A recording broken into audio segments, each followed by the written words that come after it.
करतो। आज आपल्याला भेटण्या पाठीमागचं कारण म्हणजे आपल्या सगळ्यांना माहितीच आहे की यंदा महाराष्ट्रामध्ये पावसाची सुरुवात आणि आता परतीचा पाऊस इथपर्यंतचा जर काळ बघितला तर महाराष्ट्रातल्या अनेक भागातल्या शेतकऱ्यांचं सुरुवातीला खरीप वाया गेलं। अधिवेशनाच्या काळामध्ये आम्ही सगळ्यांनी विरोधी पक्षांनी मिळून सदस्यांनी त्याबद्दलचा आवाज उठवण्याचं काम केलं। ओला दुष्काळ जाहीर करा म्हणून सांगितलं आणि पुन्हा शेतकरी उभा राहू शकेल अशा प्रकारची मदत करा अशा प्रकारची मागणी केलेली होती। कारण त्यावेळेस सगळी पिकं म्हणजे सुरुवातीच्या काळामध्ये कापूस असेल, सोयाबीन असेल, इतर वेगवेगळी पिकं खरीपातली असतील ती सगळी वाया गेलेली होती, कुजून गेलेली होती, सडून गेलेली होती, नासून गेलेली होती। आता त्याच्यानंतर पुन्हा परतीच्या पावसाने अक्षरशः धुमाकूळ घातलेला आहे।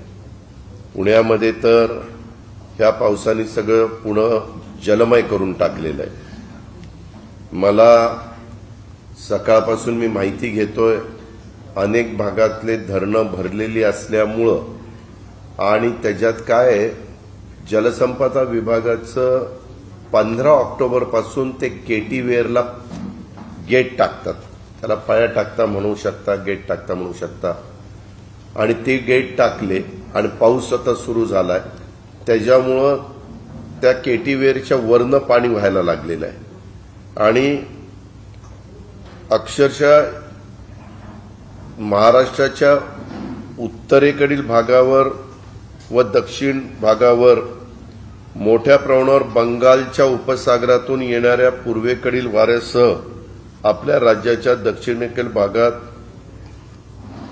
चक्रीवादळ निर्माण होण्याची शक्यता आहे।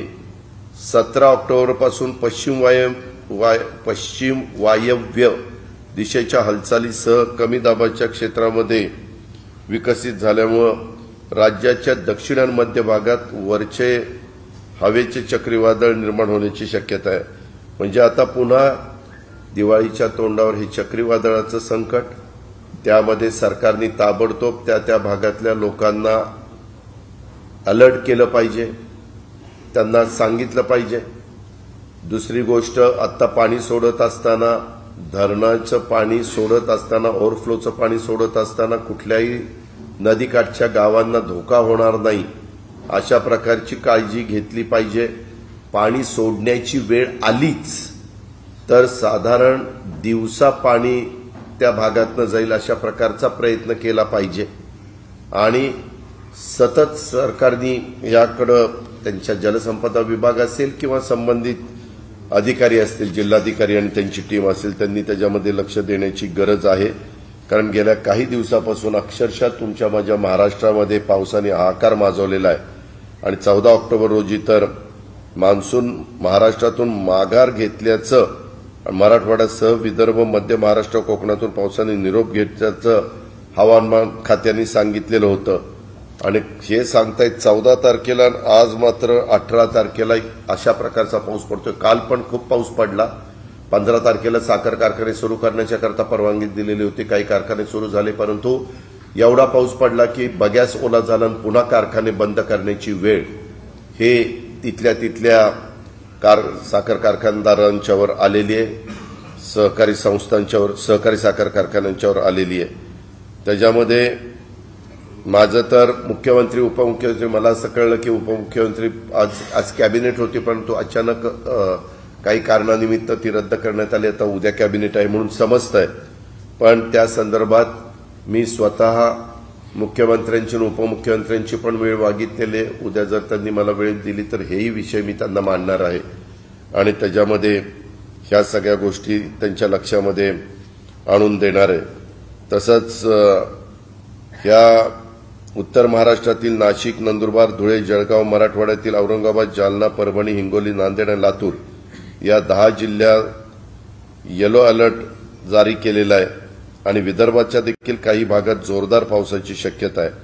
म्हणजे सध्याच्या खरीपाच्या कापणीला आलेल्या पिकांना तर मोठा फटका ह्याचा बसलाच आणि शेतकऱ्यांच्या हातातोंडाशी आलेला घास गेला आणि ह्या सगळ्या पावसामुळे रब्बीच्या पण पिकावर अतिशय परिणाम झालेला आहे। त्यामुळे मोदी यांनी जाहीर केलेलं होतं की आम्ही शेतकऱ्यांच्या अकाउंटला पैसे देतो. अजूनही काल मी नगर जिल्ह्याच्या दौऱ्यावर होतो, रात्री मी औरंगाबादच्या परिसरामध्ये होतो, तेव्हा पाहिलं बहुतेकांच्या तक्रारी आहेत की अजिबात आम्हाला कशाही प्रकारची मदत मिळत नाही. कुणी विचारायला गेलं तर कुणी आम्हाला उत्तर देत नाही. अशा प्रकारची दयनीय अवस्था आज महाराष्ट्रातल्या शेतकऱ्यांची त्या ठिकाणी झालेली आहे आणि याबद्दल सरकार म्हणून राज्याच्या प्रमुखांनी तातडीनं लक्ष देऊन कार्यवाही करण्याची गरज आहे, ही आमची या निमित्तानं मागणी आहे. पुण्यामध्ये तर इतक्या मोठ्या प्रमाणावर परतीच्या पावसाने जोरदार हजेरी लावलेली असल्यामुळे अनेक ठिकाणी रस्त्यांना अक्षरशः नद्याचं स्वरूप पाहायला मिळतंय. पुण्यामध्ये हे एक अडचण आणि वाहतुकीची अडचण अजिबात कुणी बघायला तयार नाही. वाहतुकीच्या संदर्भामध्ये पोलीस यंत्रणेला विश्वासामध्ये घेऊन पुणेकरांना त्रास होणार नाही अशा पद्धतीनं सगळ्या गोष्टी करायला पाहिजेत, परंतु तसं होत नाही. काल तर दगडूशेठ मंदिरात देखील पाणी शिरलं. मंडळाच्या कार्यकर्त्यांच्याकडनं रात्री उशिरापर्यंत पाणी बाहेर काढण्याचं काम चालू होतं. श्रीमंत भाऊरंगारी गणपती ट्रस्टच्या संग्रहालयामध्ये देखील पाणी लागलं. शहरात अनेक भागामध्ये पाणी त्या ठिकाणी आहे. म्हणजे राज्याच्या विविध भागामध्ये परतीचा पाऊस कोसळतोय आणि या पावसामुळे अनेक ठिकाणी जनजीवन देखील विस्कळीत झालेलं आहे. या पावसाचा मोठा फटका शेतकऱ्यांना देखील बसलाय. शेतीचं मोठं नुकसान होतंय आणि या संदर्भामध्ये ज्या प्रकारे लक्ष दिलं पाहिजे तशा पद्धतीनं दुर्दैवाने लक्ष दिलं जात नाही. तेवढ्या गांभीर्याने या सगळ्या गोष्टीकडे बघितलं जात नाही. अशा प्रकारची परिस्थिती. त्याच्यामुळे मी आजच्या या पत्रकार परिषदेच्या निमित्तानं मागणी करतो की रस्त्यांची दयनीय अवस्था झालेली आहे. त्या अतिवृष्टीमुळं अनेक कामं बंद पडलेली आहेत. शेतकऱ्यांचं प्रचंड नुकसान झालेलं आहे. प्रत्येक लोकांच्या घरादारामध्ये पाणी शिरलेलं आहे. ज्यांच्या घरादारामध्ये पाणी शिरलंय, ज्यांना शिफ्टिंग करावं लागलेलं आहे, त्यांना ताबडतोब जे काही धान्य लागतं, आपण तातडीनं जी धान्य देतो म्हणजे गहू देतो, तांदूळ देतो, अशा प्रकारचं राज्य सरकारला निर्णय घेता येतात. तशा प्रकारे कारण त्यांचं धान्य वगैरे सगळंच भिजलेलं आहे. तिथं तातडीनं जिल्हाधिकाऱ्यांना महाराष्ट्रात सरकारनी आदेश दिले पाहिजेत की तुम्हाला तिथली परिस्थिती लक्षामध्ये घेऊन आमच्या डायरेक्शनची वाट न बघता तुम्ही तिथले कार्यवाही ताबडतोब त्या ठिकाणी करून टाका. अशा प्रकारे केलं तरच तिथल्या सर्वसामान्य जनतेला त्याच्यामध्ये मदत होणार आहे, दिलासा मिळणार आहे. याबद्दल सरकारने तातडीनं सतर्क होण्याची गरज आहे, हे पण मी आपल्याला मार्फत सरकारला सांगू इच्छितो. दुसरी गोष्ट, दिवाळीच्या मुहूर्तावर मध्ये मुख्यमंत्र्यांनी सांगितलं की आता 100 रुपयामध्ये आम्ही दिवाळी गोड करणार आहे आणि 1 किलो रवा, चणा डाळ म्हणजे रवा 1 किलो, चणा डाळ 1 किलो, साखर 1 किलो, खाद्यतेल देण्याचा निर्णय राज्य सरकारने जाहीर केला आणि घाईघाईत एका संस्थेला 513 कोटी रुपयाचं कंत्राट दिलेलं आहे. आता दिवाळी आली तोंडावर, अजून काहीच कळत नाहीये की किती माल मिळणार आहे. 100 रुपये ज्यावेळेस नागरिकांनी त्याच्याकरता द्यायचे त्यावेळेस सरकारने किती त्याच्यामध्ये भरणार आहेत. कारण दिवाळी हा सगळ्यात तसं बघितलं तर सर्वांचा आवडताच सण आहे आणि फराळाचे पदार्थ काही जण बनवतात. गृहिणी स्वस्त धान्य दुकानामध्ये 100 रुपयात मिळणारा आनंदाचा शिधा घेण्यासाठी पोहोचतायत, परंतु 100 रुपयामध्ये रवा, चणा डाळ, साखर, तेल जाहीर केलेलं असलं तरी अजूनपर्यंत कुठल्याही दुकानामध्ये तशा प्रकारचं शिधा पोहोचलेला नाहीये. ही वस्तुस्थिती आहे. आम्हाला कळलं की महाराष्ट्र स्टेट कोऑपरेटिव्ह कंझ्युमर फेडरेशनला 509 कोटीचं कंत्राट दिलेलं आहे आणि नंतर मंत्रिमंडळाची मान्यता घेतली. अर्थात सरकारने काय करावं आणि काय करू नये हा त्याचा प्रश्न आहे, परंतु पारदर्शकपणे हे साहित्य रिझनेबल दरामध्ये हे त्यांना मिळालं पाहिजे किंवा काही पैसे सरकार स्वतःच्या तिजोरीतनं भरणार असलं तरी त्या पैशाच्या संदर्भातले पण रेट त्या शिधाचे व्यवस्थित त्या ठिकाणी असले पाहिजे. अजून मला ते रेट मिळाले नाही, परंतु त्याच्यात काहीतरी गौडबंगाल आहे असं दबक्या आवाजामध्ये चर्चा त्या ठिकाणी चाललेली आहे। त्याचबरोबर आता हे सरकार येऊन 100 दिवसाच्या पेक्षा जास्त दिवस झालेले आहेत, तरी पण ठीक आहे, 9चे 9 दिवस असतात, आम्हालाही समजतं, तरी ह्यांचे लोकप्रतिनिधी कसं आपण बोलावं, कसं वागावं त्याचं अजिबात तारतम्य यांना राहिलेलं नाहीये। कुठं अधिकाऱ्यांना सांगायचं तुमच्या बापाची पेंड आहे का, किती वाजता आला, तुमची प्रतीक्षा करायला आम्ही काय बापाची नोकर आहोत का, कानाखाली आवाज काढल्यानंतर तुम्हाला समजेल। ही भाषा महाराष्ट्रामध्ये, ही महाराष्ट्राची संस्कृती नाहीये। हे मुख्यमंत्री उपमुख्यमंत्र्यांना दिसत नाही? ह्याच्यामध्ये एवढावरच नाही, काही तर मंत्र्यांची अर्वाच्य भाषेत संवाद साधनाच्या ऑडिओ क्लिप व्हायरल झाल्या। त्यामध्ये कळलं पाहिजे की खरोखरीच त्यांचा आवाज आहे का नकली आवाज कुणी काढला। कदाचित मंत्र्याला बदनाम करण्याच्या करता कुणी कारस्थान रचलंय का हेही तपासा, आणि तसं नसेल तर मंत्रीच जर काम नाही करे तुम्हाला काही सणासुदीचं दिवसभरातनं 500 फोन लावता, काही करत नाही, मी रद्द झाली ती परीक्षा रद्द केली, फोन ठेव, ही भाषा।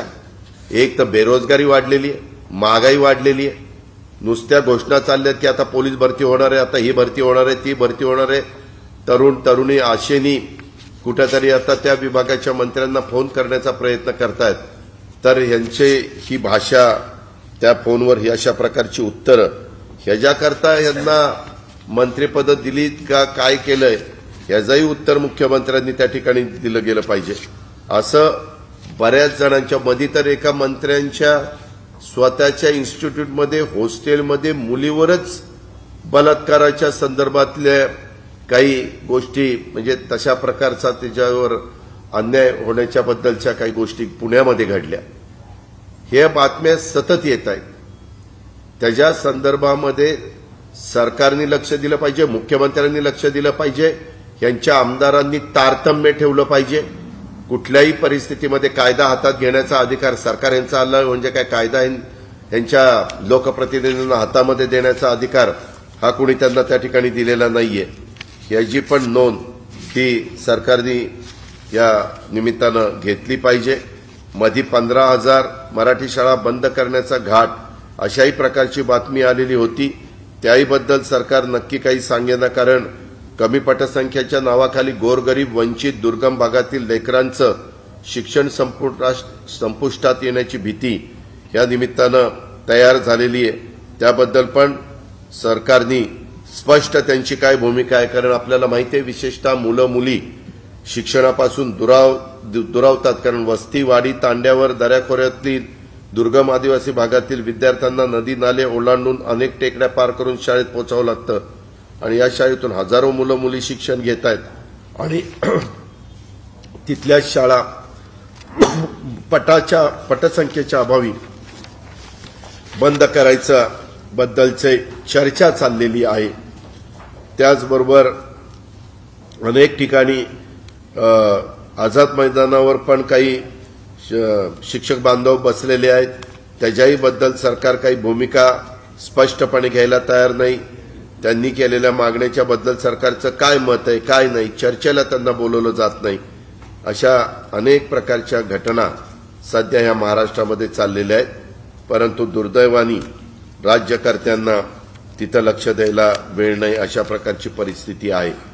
काल एक गोष्ट चांगली झाली की आपल्या इथं पोटनिवडणूक होती अंधेरीच्या परिसरातली, तर त्यामध्ये जे लटके म्हणून शिवसेनेचे आमदार होते त्यांचं दुःखद निधन झालेलं होतं। त्यांच्या पत्नींना उद्धव ठाकरे साहेबांनी उमेदवारी दिलेली होती।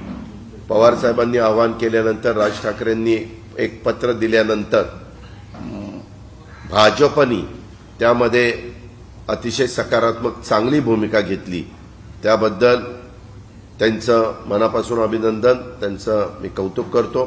कारण महाराष्ट्रामध्ये अशा प्रकारचे पायंडे जर पडले तर ते चांगलेच आहेत, त्याच्याबद्दल पवार साहेबांनी पाठीमागच्या काळामध्ये एक नेते गोपीनाथ मुंडे साहेबांचं दुःखद निधन झाल्यानंतर ती बाय इलेक्शन ती निवडणूक लागली, त्यावेळेस कशा प्रकारे समंजस भूमिका राज्य सरकारने घेतलेली होती, राज्य सरकारने राष्ट्रवादी काँग्रेस पक्षाने घेतलेली होती, ते उभ्या महाराष्ट्राने त्या ठिकाणी पाहिलं आणि त्याच्यामुळे एक दिवाळीच्या तोंडावर चांगलं वातावरण होण्याच्या करता या निमित्तानं मदत झाली। परंतु त्याच्यातून काही जण टीका टिप्पणी करतात, आता चांगलं झाल्यानंतर कशाला शब्दानी शब्द वाढतो।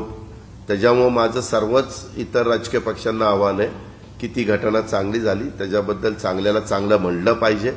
त्या संदर्भात वेगळा काहीतरी अर्थ काढून पुन्हा कुणाला तरी डिवचण्याचा प्रयत्न, उचकवण्याचा प्रयत्न हा अजिबात करता कामा नये, हे माझं स्पष्ट मत आहे। काल ग्रामपंचायतीच्या निवडणुकीचे निकाल लागलेत। आमच्याकडे जी आकडेवारी आहे त्याच्यामध्ये 1166 ग्रामपंचायतीची संख्या होती। राष्ट्रवादीला 180 जागा ग्रामपंचायती मिळाल्या, काँग्रेसला 124 मिळाल्या, शिवसेना उद्धव ठाकरे साहेबांना 151 मिळाल्या, भाजपला 252 मिळाल्या, शिंदे गटाला 150 मिळाल्या आणि अपक्षांना 86, इतर 199। असं महाविकास आघाडीला 455 आणि भाजप शिंदे गटाला 402 अशा पद्धतीनं काही ठिकाणी बहिष्कार होता, काही ठिकाणी निकाल बाकी होते, अशा प्रकारची साधारण परिस्थिती आहे। त्या आमच्या महाविकास आघाडीच्या विचारांच्या जे कोणी निवडून आले त्यांचं मनापासून अभिनंदन, इतरही पक्षातले निवडून आलेले त्यांचंही अभिनंदन। त्या सगळ्यांनीच मिळून आपापल्या गावचं कारभार पण चांगल्या पद्धतीनं करण्याचं काम करावं। लोकांनी 5 वर्षाच्या करता त्यांना निवडून दिलेले, ती जबाबदारी प्रत्येकाने अतिशय योग्य पद्धतीनं त्या ठिकाणी पार पाडावी, अशा प्रकारच्या त्यांच्याकडनं अपेक्षा व्यक्त करतो। पुन्हा एकदा त्या सर्वांचं अभिनंदन पण करतो आणि त्यांना पुढच्या वाटचालीच्या करता शुभेच्छा देखील या निमित्तानं देतो। मित्रांनो, त्याचबरोबर सध्या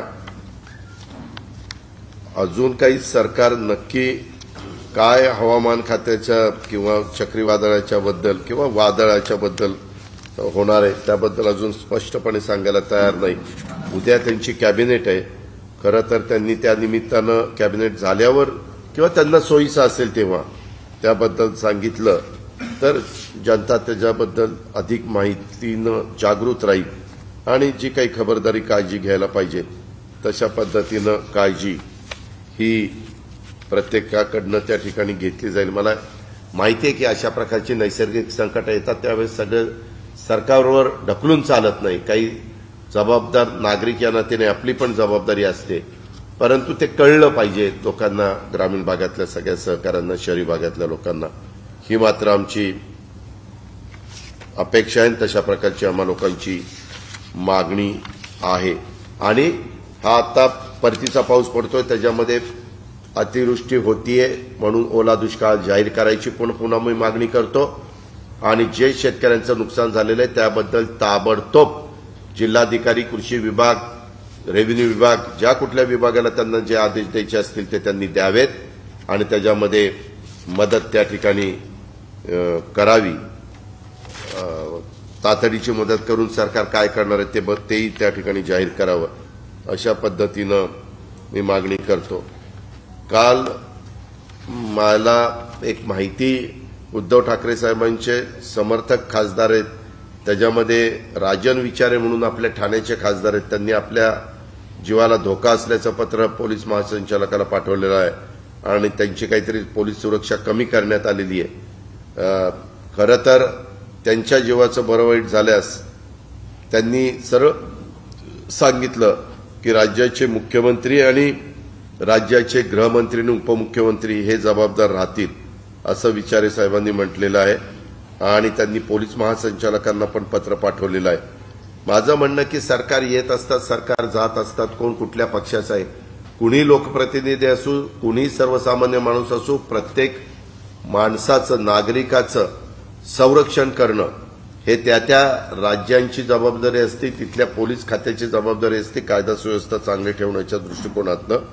आणि त्यामुळं हे जे काही पत्र एका निवडून गेलेल्या 15-20 लाख लोकांचं प्रतिनिधित्व करत असलेल्या खासदाराच्या संदर्भातलं असेल तर मी पण विरोधी पक्षनेता या नात्याने मागणी करतो, फक्त राजन विचारांच्याही पत्राची नोंद घ्यावी आणि असं जर कुणाच्या बद्दल तक्रार असेल किंवा कुणाला शंका कुशंका असेल तर त्याही कुठल्याही राजकीय पक्षाची ती खासदार, आमदार, लोकप्रतिनिधी असतील किंवा नागरिक असतील तर त्याची पण नोंद घेऊन त्याच्याबद्दलची पुढची जी खबरदारी घ्यायला पाहिजे सरकारने ती घेण्याच्याबद्दल तातडीनं पोलीस खात्याने आणि सरकारने कारवाई करावी अशाही प्रकारची मागणी या निमित्तानं मी करतो. आपल्याला काय विचारायचं असेल तर विचार.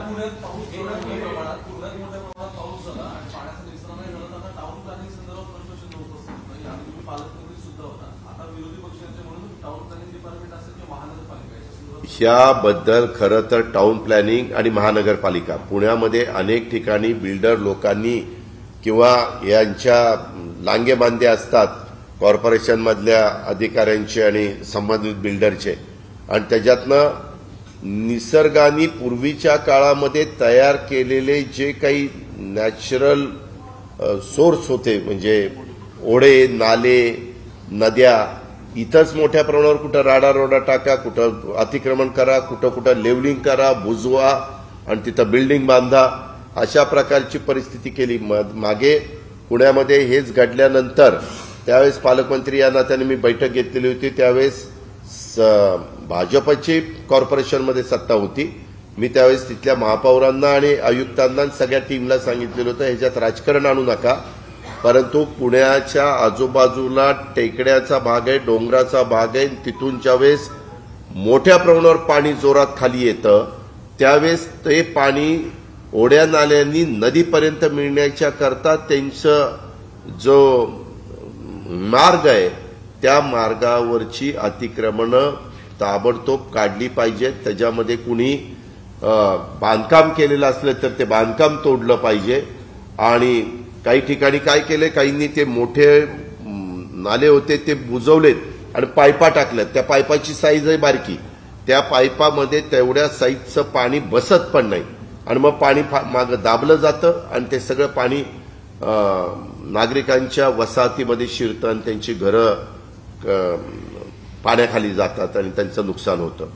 ही एक गोष्टी आहे. आणि पुण्यातली वाहतूक एवढी वाईट अवस्था पुण्यामध्ये आहे की तुमच्यातले पैकी कुणी जर पुण्याला गेला तर म्हणाल की ही एक वाहतूक व्यवस्था आहे का काय.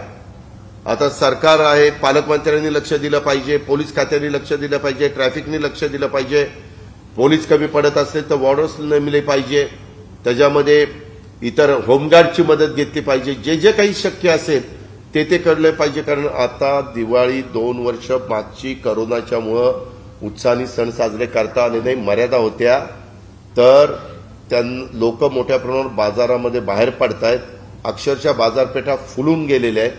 ते तर पडणार, परंतु त्यांना जाता येता त्रास होऊ नये ही तर खबरदारी सरकार म्हणून सरकारचं काम नाही, पालकमंत्र्यांचं काम नाही, अधिकाऱ्यांचं संबंधित पोलिसांचं काम नाही. त्यांनी ते ताबडतोब काम केलं पाहिजे.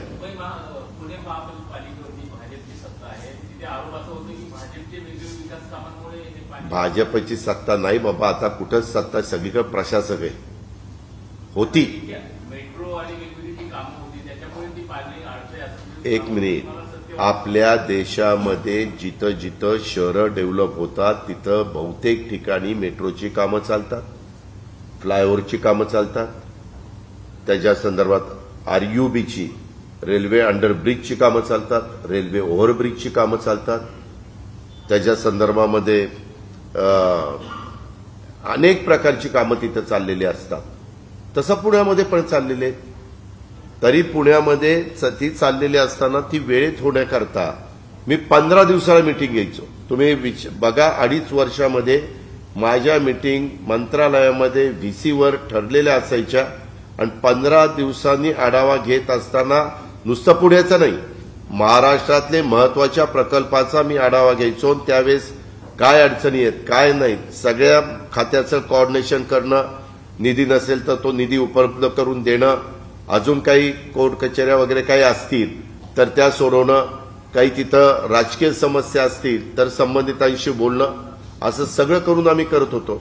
तुम्ही पहा, गेल्या 100 दिवसामध्ये कुणी आढावा घेतला, कुणी काय त्या ठिकाणी केलं, यांना वेळच नाही, बाकीचीच कामं जास्त लागली. तो महाराष्ट्र कोऑपरेटिव्ह प्रकरणामध्ये तेवढं तुला तर तेवढंच पाहिजे. हा बोला. एक मिनिट. हे कितीदा झालं आतापर्यंत? एक मिनिट. 2012ला का काहीतरी 9ला काहीतरी दर प्रत्येक वेळेस तिथं अजित पवारचं नाव येतं. अजित पवार आणि 75 ते 75ची नाव येत नाही. अजित पवार की तुम्हाला पण टीव्हीला अजित पवारचा फोटो, अजित पवारचं नाव, हेडलाईन. मी काल पण सगळ्या पेपरमध्ये बघितलं. माझं स्वतःचं स्पष्ट मत आहे, त्यांनी काय चौकशी करावी आता सरकार त्यांचं आहे.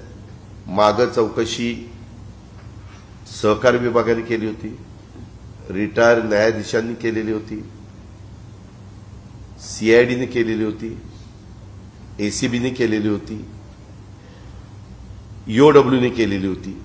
पण आता पुन्हा बातमी अशी माझ्या कानावर जी आली, मी तुमच्या पेपरमधनं जी वाचली, मीडियामध्ये जी पाहिली, की पुन्हा ईओडब्ल्यूला काय सांगितलं का नाही मला काही माहिती नाही. मी एक नागरिक आहे, माझी पद्धत अशी आहे, मी संविधान, कायदा, नियम मानणारा एक सहकारी आहे. त्यामध्ये चौकशी करताना मला जे काही प्रश्न विचारतील ते प्रश्नाची उत्तर देण्याची माझी तयारी आहे आणि चौकशीला पूर्णपणे सहकार्य करण्याचं माझी भूमिका आहे. मी सांगितलं ना, जे कुणी चौकशी करतील, तुम्ही माझी उद्या चौकशी केली आणि तुम्हाला तो अधिकार असेल तर उत्तर द्यायचा अधिकार आहे. फक्त ती चौकशी करण्याचं राज्य सरकारच्या एजन्सी किंवा केंद्र सरकारच्या एजन्सी असतात, त्यांना अधिकार आहे. त्या संदर्भात चौकशी तर प्रत्येकाची होऊ शकते, त्यांना ज्यांची चौकशी करावीशी वाटेल.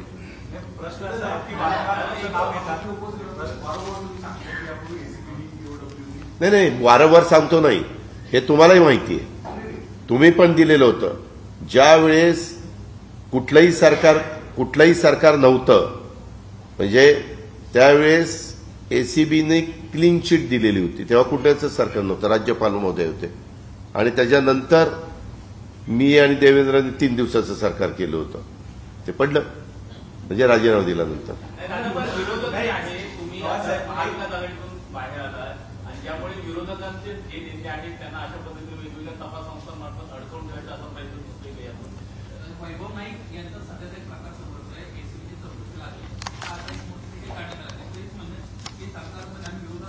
मला त्याच्याबद्दल काहीच म्हणायचं नाही. जनता शहाणी आहे, जनता पाहतीये. तुम्ही उगीच खुंटा आमच्या हातनं मजबूत करायचं काम करू नका. मला त्याच्याबद्दल कुणावर आरोप पण करायचे नाही, प्रत्यारोप पण करायचे नाही. वारंवार जुन्या चौकशा बाहेर काढण्याची ते धमकी देणारी या प्रकारे सांगणं कुठे ना कुठे विरोधी पक्षांच्या तोंडावर पुन्हा कुलूप बांधण्याचा प्रयत्न. मला माहिती नाही, मी ह्या प्रश्नाचं उत्तर देऊ शकत नाही.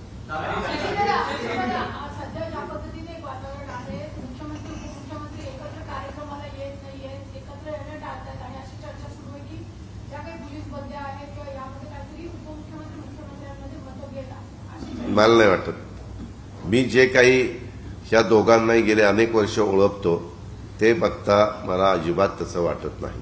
ग्रामपंचायत म्हणाला, पण भाजप वेगवेगळ्या डावात होते. भाजप म्हणते की आम्ही पार्लिमेंट पासून ग्रामपंचायत लेवलपर्यंत आमचंच पक्ष सगळ्यात मोठा आहे. महाविकास आघाडी एकत्र आली तरी सुद्धा भाजप, त्याबद्दल त्यांना शुभेच्छा.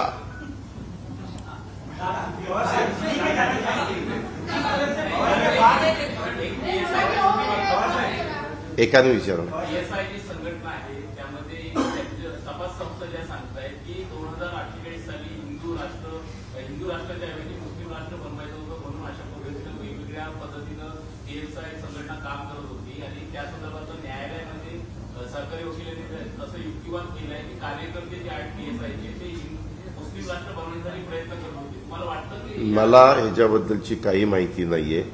मी बातमीमध्ये हे वाचलेलं आहे. मी काल रात्री उशिरापर्यंत दौऱ्यावर होतो.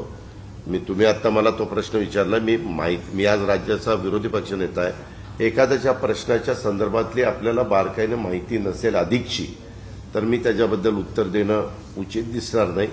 मी माहिती घेऊन त्याबद्दल माझं मत सांगेन.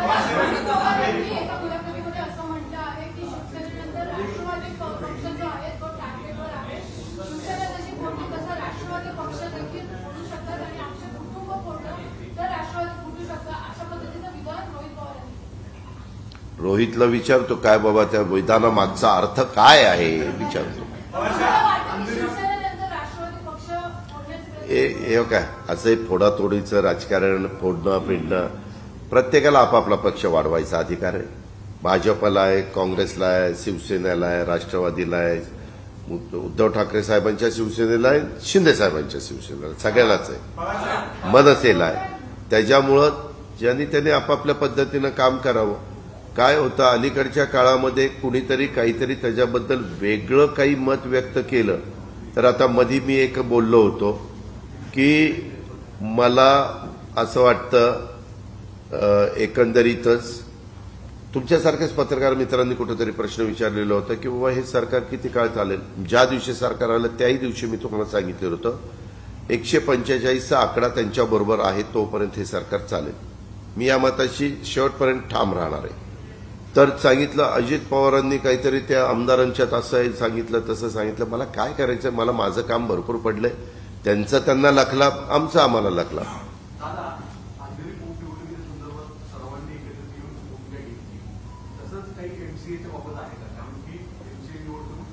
नाही नाही, अंधेरीची पोटनिवडणूक ही राज्याच्या विधानसभेमध्ये एक व्यक्ती पाठवणारी निवडणूक होती, एक सभा सदस्य पाठवणारी, विधायक पाठवणारी निवडणूक होती. एमसीए अशाही बातम्या आता सुरू झाल्यात. एमसीए, माझं स्पष्ट मत आहे, एमसीए मध्ये कधीच राजकारण आलं नाही. आजपर्यंत मी बघितलं ह्या देशामध्ये अनेक राज्यातनं, आपल्या इथं एमसीए आहे, नंतर महाराष्ट्र क्रिकेट असोसिएशन म्हणजे मुंबई क्रिकेट असोसिएशन आहे, महाराष्ट्र क्रिकेट असोसिएशन आहे, विदर्भ क्रिकेट असोसिएशन आहे, 3 आहेत. पण बाकीच्या ठिकाणी एक असतात. त्याच्यामध्ये कधी फारुख अब्दुल्ला आलेले आहेत, लालू प्रसाद यादव आलेले आहेत, त्याच्या संदर्भामध्ये अरुण जेटली साहेब आलेले आहेत, असे खूप दिग्गज मान्यवर त्या ठिकाणी आलेले आहेत. आणि हे तिथं पवार साहेब आलेले आहेत. हे सगळे लोक तिथं बसल्यानंतर राजकारण करत नाही. खेळामध्ये राजकारण हे कुणीही त्या ठिकाणी करत नाही. ही वस्तुस्थिती आहे, फॅक्ट आहे. उगीच त्याला एक वेगळ्या पद्धतीचं, आता पवार साहेब ज्यावेळेस तिथं होते त्यावेळेस पण आशिष शेलार तिथं असायचे. आता आशिष शेलार आहेत, त्याच्यामध्ये इतर पण काही सहकार्य आहेत. खेळाच्या माध्यमातून बघावं सगळ्यांनी, त्याच्यात राजकारण कुणी आणू नये आणि राजकारणाच्या ठिकाणी राजकारण म्हणून पाहावं, असं माझं मत आहे.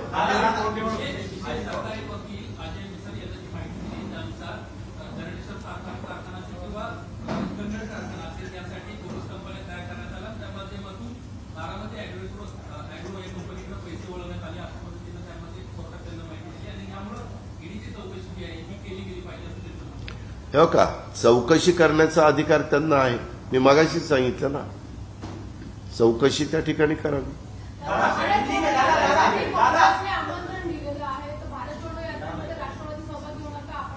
मला त्याबद्दल माहिती नाही. ती बातमी मी वाचली की त्यांचे प्रमुख लोक जाऊन उद्धव ठाकरे साहेबांना भेटले. त्याबद्दल उद्धव ठाकरे साहेब सांगतील, तो सांगण्याचा शिवसेना उद्धव बाळासाहेब ठाकरे काय करणार आहे तो त्यांचा अधिकार आहे. आणि राष्ट्रवादी काँग्रेस पक्षाचे सर्वोच्च नेते आदरणीय पवार साहेबांना भेटले. त्याच्यानंतर पवार साहेबांचं काही माझं बोलणं झालेलं नाही, कारण मी रात्री लेट नाईट आलो आणि सकाळी इथं लवकर आलेलो आहे. त्याच्यामुळे मला त्याबद्दलची माहिती नाही. आता प्रांताध्यक्ष मला थोड्या वेळाने वर 12च्या पुढे येणार होते. ते आल्यानंतर मी त्या संदर्भामध्ये त्यांना विचारेन आणि काय ते सांगतील. आणि आता आज तारीख काहीतरी 18 आहे, 19. मी 20 तारखेला पुण्याला आहे, 21 पासून मी दिवाळीला बारामतीला आहे. आपल्या पण सर्व पत्रकार मित्रांना दिवाळीच्या लाख लाख शुभेच्छा. ही दिवाळी आपल्याला सगळ्यांना सुखाची, समृद्धीची, भरभराटीची, आनंदाची जावं. ह्या दिवाळीमध्ये माझी आपल्याला विनंती आहे की ब्रेकिंग कुठली न्यूज लावू नका. आनंदाच्या बातम्या त्या ठिकाणी लावा. हा असं म्हटला आणि तो तसं म्हटला, हे असं म्हटलं, हे जरा आपण दिवाळीचा सण संपेपर्यंत थांबूया. नंतर काय तुम्हाला करायचं तो तुमचा अधिकार आहे.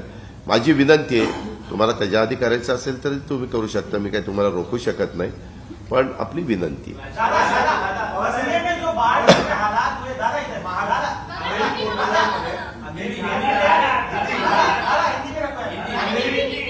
बोलो ना.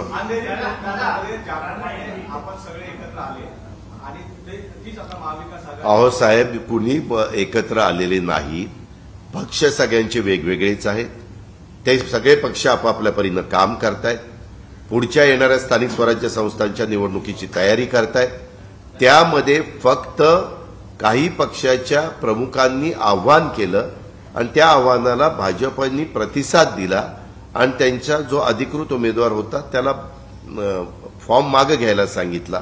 एवढंच घडलेलं आहे. पक्ष एकत्र कुठं आले? आमचं पुढचं स्पष्टच आहे की तुम्ही नाही, मग पक्ष तुम्ही म्हणला पक्ष एकत्र आले. सगळे एकत्र आले. महाविकास आघाडी आगामी लोकसभा निवडणुकीसाठी अशाच प्रकारचा प्रयोग पुन्हा महाराष्ट्रात करेल का? आमचे नेते त्याबद्दलचा विचार करतील. नेत्यांनी विचार केला आणि आम्हाला सांगितलं की असा विचार आपण करणार आहोत, तर मी उत्तर दिलं आम्ही करणार आहोत. त्यांनी सांगितलं नहीं करणार तर नहीं करणार. दादा, पुणे में भारी बारिश हुई है, वापसी की बरसात, वाटर लॉगिंग देखी गई है, तालाब में तब्दील हो चुका है पूरा. किससे जिम्मेदार मानेंगे आप? इसके बारे में एक तो गवर्नमेंट ने ध्यान देना चाहिए, दूसरा पीसीएमसी के एरिया में ध्यान देना चाहिए, पीएमसी ने पीएमसी के एरिया में ध्यान देना चाहिए, टाउन प्लानिंग वालों ने ध्यान देना चाहिए. क्योंकि ये जो भी सिटीज होती है वो सब सिटीज बढ़ रही है, पॉपुलेशन वहां बढ़ रहा है, वहां नया नया कंस्ट्रक्शन हो रहा है, फ्लाईओवर हो रहे, मेट्रो हो रही है, रोड्स बन रहे हैं, ओवरब्रिज हो रहे हैं, सब कुछ हो रहा है. तो ये सब होते हुए जो उसके नेचुरल मार्ग है पानी बहने के लिए वो बंद नहीं होने चाहिए. ये सब पानी जो ऊपर से नीचे आता है वो रिवर को मिलना चाहिए. फिर रिवर से वो डैम पे चला जाएगा या रिवर से समुद्र पे चला जाएगा. ऐसा पुणे में हुआ नहीं है. बीच में पुणे की जिम्मेवारी पुणे पिंपरी चिंचवड की जिनके पास थी या जिनके यानी बीजेपी के पास थी, उन्होंने उसमें ध्यान देना चाहिए था. मैं जब वहां गार्डियन मिनिस्टर था सब पुणे को मालूम है. आपके कुछ प्रेस वालों को भी पता है. हर हफ्ते सुबह 7 बजे से मैं काउंसिल हॉल या कलेक्टर ऑफिस में बैठता था और ये सब जो भी या वहां ट्रैफिक की जो सिचुएशन तैयार हुई है, इतना ट्रैफिक कि जहां 15 मिनट लगना चाहिए जाने के लिए वहां 1.5 2 घंटा लगते हैं, तो भी कोई ध्यान नहीं देता.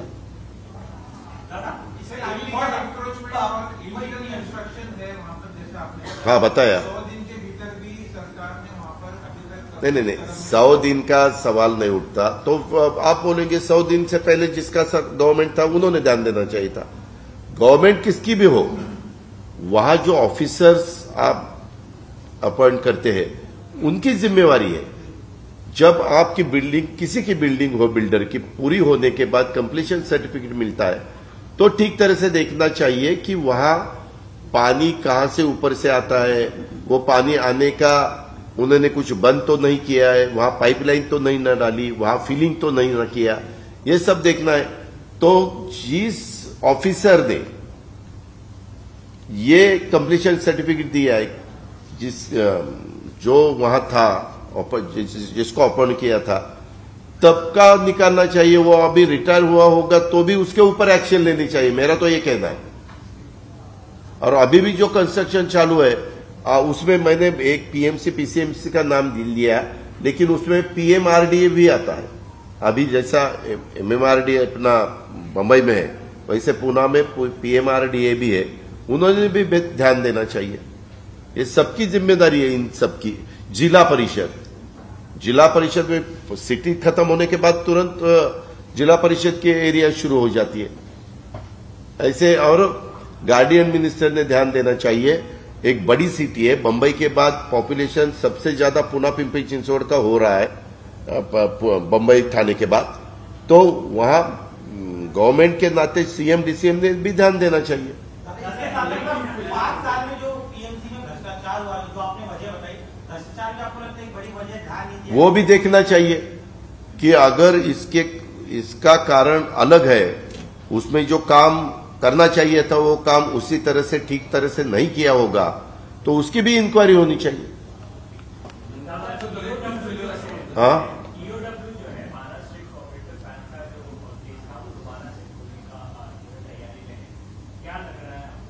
उनको इंक्वायरी करने का अधिकार है. जिनकी भी इंक्वायरी करेंगे वो उसके बारे में जवाब देंगे। मुझे कुछ पूछताछ हुई तो मैं भी उसमें पूरा सहयोग करूंगा। विपक्ष को आवाज दबाने की कोशिश कर रही क्योंकि पुराने मामले लगातार उसके बारे में मुझे नो कमेंट्स। जैसे ही इलेक्शन नजदीक आते हैं ऐसे मुद्दे बार-बार आपके ऊपर नजर आते हैं, कैसे देखते हैं कि इंक्वायरी वाले आप जैसे देखते हैं उसी हिसाब से मैं भी देखता हूं। Okay, thank you.